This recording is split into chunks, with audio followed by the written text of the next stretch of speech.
Hi everyone, I hope you're doing well. My name's Katie and I upload videos every single Wednesday. Well, not every Wednesday since I didn't upload a video last week, but things got kind of crazy. But today I'm going to be reviewing, spoiler-free as always, After Dark by Haruki Murakami. But before I get into this, I did have kind of an exciting announcement, and if you guys follow me on Twitter, then you'll already be well aware of this. But I've been on BookTube for about 5 years now, and I've never been to a single BookTube or YouTube meetup or conference, anything like that. I mean, I met up with BookTube friends, but like one-on-one at bars and random places if we happen to be in the same city. But I've never been to a big BookTube meetup or event before, and I'm so excited to announce that not only am I going to BookNetFest, but I'm actually going to be a panelist. If you want more information on the dates and where it's located and all of that, I will have the website linked down below. I don't think I'm allowed to say which panel I'm on yet, but if you watch Sam's video where she talks about all the different panels and she lists them off, you can probably guess which one I'm on. But I'm just so excited, and I'll admit that because I've been on BookTube for so long and haven't been to a BookTube meetup before, I would normally be like super nervous just because I think everybody feels a little awkward and nervous going to their first one. But I just have to say that Thoughts on Tomes, Sam, and My Name is Martinez have made just such a big effort to make this whole event just as welcoming and as inclusive as possible. So again, go ahead and check out the website for more information. It's 100% free to go,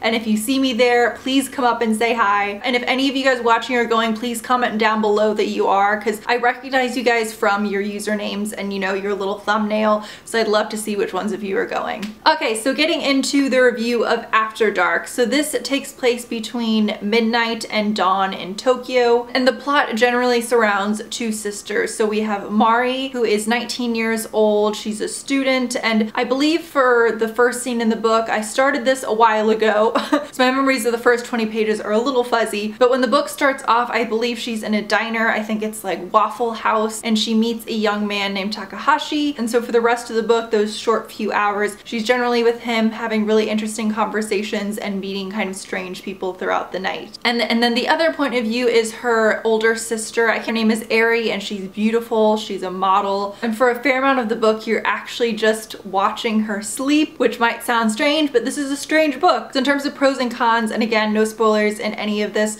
I'll say first, the writing style of this book felt so different than Norwegian Wood. I read Norwegian Wood and reviewed it, maybe like 4 years ago? It feels super long ago, but I absolutely fell in love with that book. I don't know why it took me so long to read another book by Haruki Murakami, and I have to say the writing style of these two books is just worlds different. If you told me that there were two different authors, I really would not have been surprised. Especially when you're watching Eri sleep, a lot of it just feels very kind of cinematic and distant and just very disquieting. And then in Mari's section, she's meeting kind of overall really lovable characters. Takahashi's super likable. She also meets a woman who works at a love hotel, essentially a hotel where people meet to have sex. So the juxtaposition of those two tones from both of these sisters was really interesting. And it overall just made you think about those people you pass during the night, in the wee hours of the morning, and you don't give a second thought to. Someone commented, and I can't remember if it was on a previous video or an Instagram post, but they were like, this book works really well if you read it all in one sitting at night. And after reading it, I would definitely agree that that would be a really great way to read this book. I obviously, if you follow me on Goodreads, took me a month to read this, and that's not whatsoever an indicator of me not liking the book, but it's just the fact that the only time I have to read during the day is right before I go to bed, and I've just been passing out immediately because I've been tired from, work and going to the gym, which is new for me. So that's why it took me a super long time to read this, but I did really enjoy it. Now, in terms of cons, I'll admit, if you saw on Goodreads, I initially gave this 5 stars, and then like 12 hours later I was thinking about it and I gave it 4, just because when I compared it to Norwegian Wood did impact me so much more,